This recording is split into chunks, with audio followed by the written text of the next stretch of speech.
Prévenir les effets désagréables de l'éveil spirituel. L'éveil spirituel est un cheminement magnifique et profondément transformateur vers la conscience et la croissance personnelle.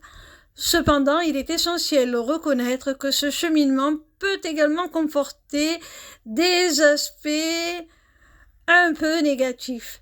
Voici quelques points importants à garder à l'esprit pour naviguer au mieux à travers cette transformation, cette métamorphose.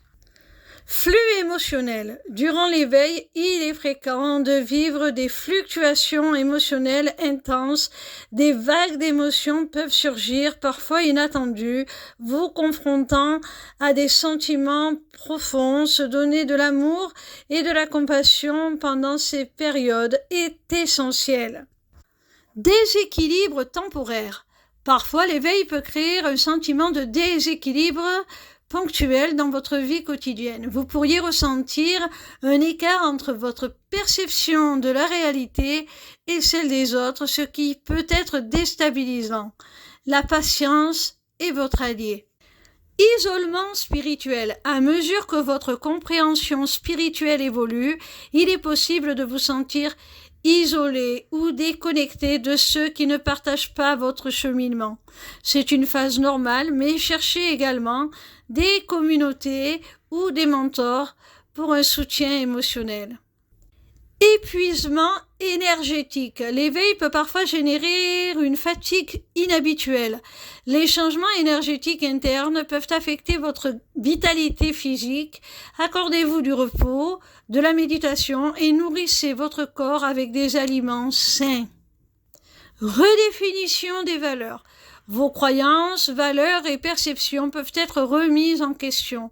Cela peut être déconcertant au début, mais c'est une opportunité de développement et de reconnexion avec votre authenticité profonde, votre véritable nature.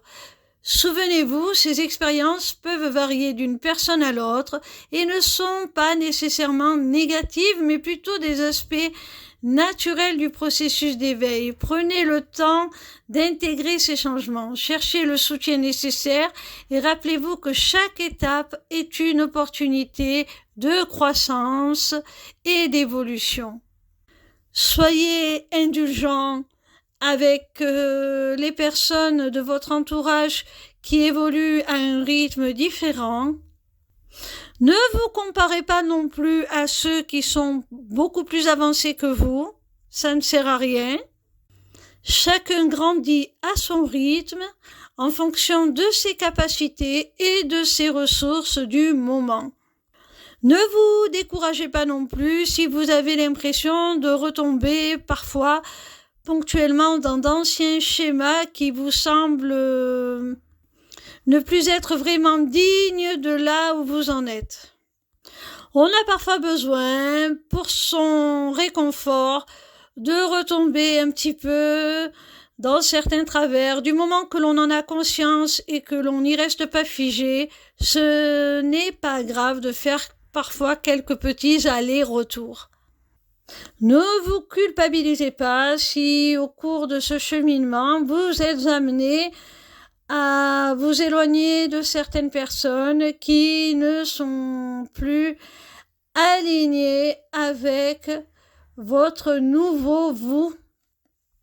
Et réciproquement, si vous ne correspondez plus aux critères de votre cercle amical habituel, aux gens que vous fréquentez et que certains vous rejettent, ne le prenez pas personnellement, c'est tout simplement que vous n'êtes plus en phase et que vous devez cheminer avec d'autres personnes qui seront plus en mesure de comprendre ce que vous vivez.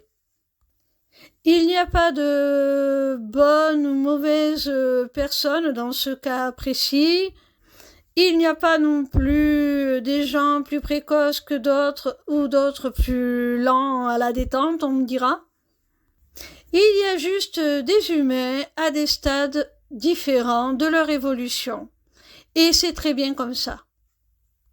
Il faut respecter la maturité de chacun et ce que cette maturité est capable de lui laisser intégrer ou pas.